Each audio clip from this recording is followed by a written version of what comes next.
This is a hyacinth macaw. Her name is Sky. She's very, very beautiful. And this is the longest species of parrot found on Earth. It comes from Latin America. And when they're fully grown, they can be 1 meter in length. In the wild, sadly, these birds are under a lot of different threats. But Sky here has her own role to play in making sure they have a future, because very soon she's going to be going to a breeding program and helping to ensure the future of this beautiful parrot.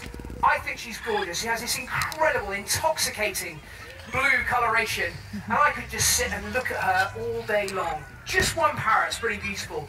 Imagine how overwhelming it would be if the sky was to fill with parrots. Just parrots. Ducks as well. There's around about 400 different species of parrots found around the world. Most of them found in tropical environments. They are very brightly colourful, obviously. Bloody hell. There are some species certainly everyone is right now. The blue and gold macaw is, I guess, everyone's classic idea of what a parrot should look like.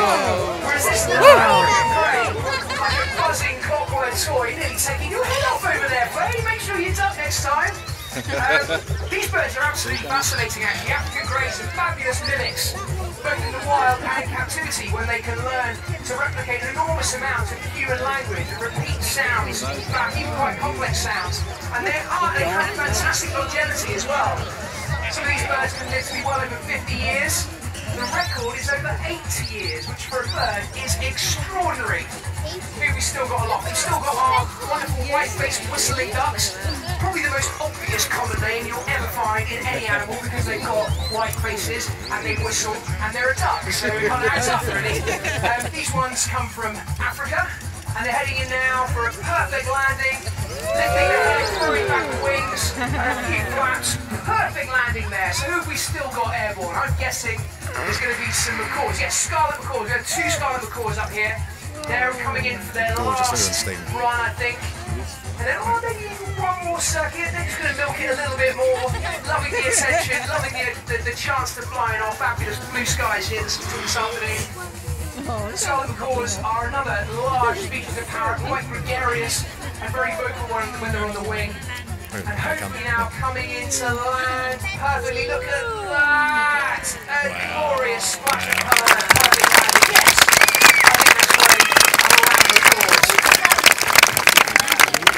right. Now, most parrots feed on seeds and nuts. There is one species, the kea from New Zealand, that can be carnivorous, but most of the time, really, they're just feeding on seeds and fruit and nuts, so they're definitely not deadly. The next bird that we have coming out most definitely is, and it's one that we can be very proud to call our own. It's a native British bird, and there he is, up there above us. Now, I'll give you a few clues as to the identity of Sunny, this bird of prey that we have here. It's a falcon with long, thin, whippy wings. But the thing that really sets him apart is not his speed. Most falcons are known for being incredibly fast in flight, but actually the thing that really determines what this bird is almost its ability to not fly. Its ability to be flying at 0 miles an hour. Although right now he just seems to be heading off over the trees into the distance. This could be a very, very long show. Is he getting up some height? Is that what he's doing? Or maybe just enjoying himself? Who knows? I mean, the thing is that these falcons have such incredible eyesight that he can certainly perceive everything that we're doing down here from a long, long way away. And he has totally failed to do the one thing I was hoping he would do, which is hover. No, he's not going to do it. However, if you were to be driving along the motorway and you saw a bird of prey hovering alongside a motorway bird, what kind of bird of prey is it going to be? Kestrel! Fantastic. Someone in the front row shouted out kestrel straight away. There are several birds in this country that That's me. Hover, but the master of them is without doubt the kestrel. So hopefully... now he sees us, he knows there he goes. That wonderful. And dropping down, wings clenched into his sides, gathering speed, eyes focused on the prize. There is no question they will now be history. These birds birds have fabulous eyesight. They also have the ability to perceive into the UV spectrum, which means that they not only see voles and mice down on the ground, but they can even see the urine trails that they leave behind them and use those to follow them to the burrows and follow them to the prey animals themselves. They're incredibly efficient, very, very beautiful, very fast when they're dropping down in stoop, but that ability to hover is the thing that really sets them apart. And for all these reasons, the kestrel is definitely deadly! That is the best one of the day! Fantastic! Thank you all very much. Yes. Okay, now we're going to completely the other side of the planet. So the kestrel is a bird that we have right here in the UK, and one that we really should be proud of. Anyone who thinks that British wildlife is boring should take one look at the kestrel and know that isn't true. But this bird comes from Australasia, from Australia and New Guinea, and they live in little holes in trees. That's where they make their nests. It's got to be an owl. This is Sheila, and Sheila is a kookaburra. Isn't she wonderful? So kookaburras have so much character. There's obviously they're best known for their call. The laughing kookaburra, or jackass, has a sound which really is incredibly characteristic of Australasia. But these birds are kingfishers. Yeah, Bruce, you can come and say hello. Oh, up you go. Okay, fantastic. Right, so now Sheila's up nice and high. We'll see quite how adept they are at catching food when they're on the wing. Sheila? You ready? Despite the fact that this bird is in the kingfisher family, they don't spend a lot of time near water. Instead, they choose to live in quite arid environments. Wow. And will most often prey on insects and other invertebrates, lizards, frogs, and even some of the most venomous snakes on earth. Oh. There you go. Sweet. Good work. Right, up you go. She listens to every single word I say. Come on. No. Put it down. Because there is one incredible innate skill that all kingfishers possess. The very first time they see, even when they're very, very young, the presence of a snake, there's something there in the back of their brains that says that this is something that A, could be food, and B, could be dangerous, and therefore has to be handled in a very specific way.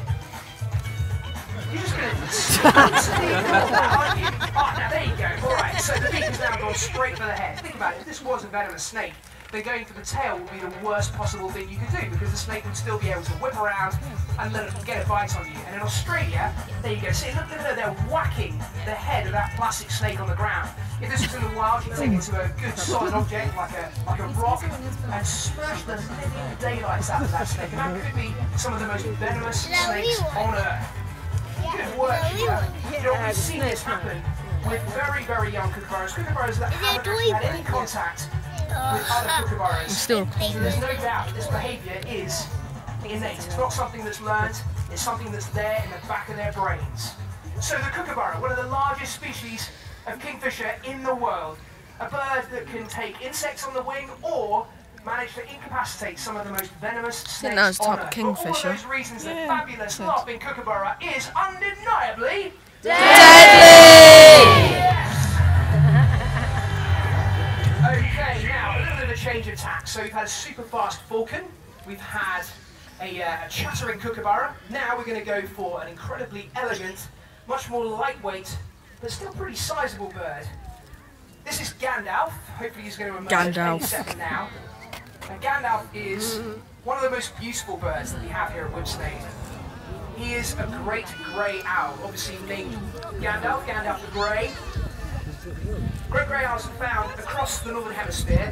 There are great grey owls found in North America and also parts of Eurasia. And they have this wonderful flight, which is so much more light in its movements than that of the falcons you saw earlier on. Nothing like as fast, but then it really doesn't have to be. Because the weapons that the great grey owl is relying on Turn round and we'll take a photo. are all about stealth and all about silence. Oh, so as the falcon came past you, you would have been able to hear it. You would have been able to hear the sound of the wind whipping through its wings.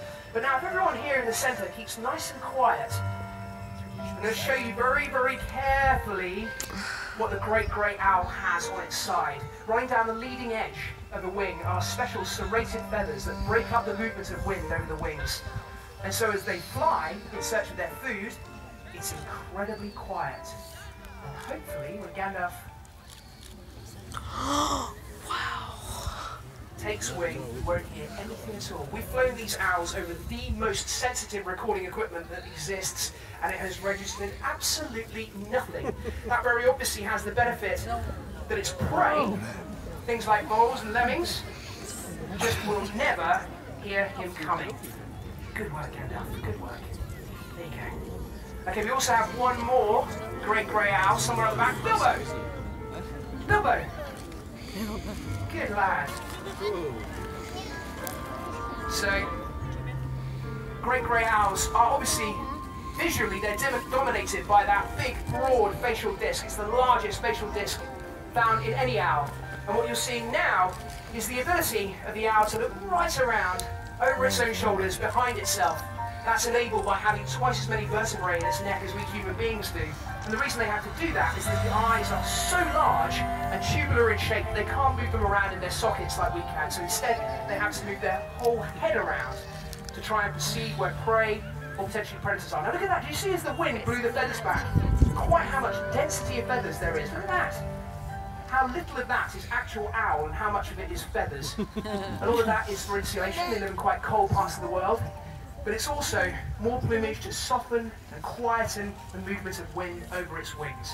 So the great grey owl, Beautiful, aren't they? an animal that can hunt in total silence, an animal that can punch down through snow to catch lemmings beneath. For all those reasons, the great grey owl is definitely Deadly! Yes! Great stuff. Okay, so next we're going to go to something a little bit different. We're changing from birds, and we're going to bring out an adorable animal that everybody loves, and I'm pretty sure all of you are going to know exactly what it is. The second that Gabby comes out and It's not says all be hello. birds, is it? No, Which he just could be a said while. so, not a She was bird. a little bit shy earlier on, and it looks like it's going to be exactly the same now as well. Come on, Gabby, there's lots of people who are desperate to see you out here. So what we're looking at is the burrow hole on the ground at the back of the arena, and inside there is an adorable animal. Come on, out you come. So obviously, Gabby is a meerkat. Meerkats are mongooses. They live in the extreme south part of Africa, particularly Simples. very desert-like environments. And whereas most mongooses are solitary, this particular species is known for working together as a group. That could be a gang or mob of maybe 20 animals.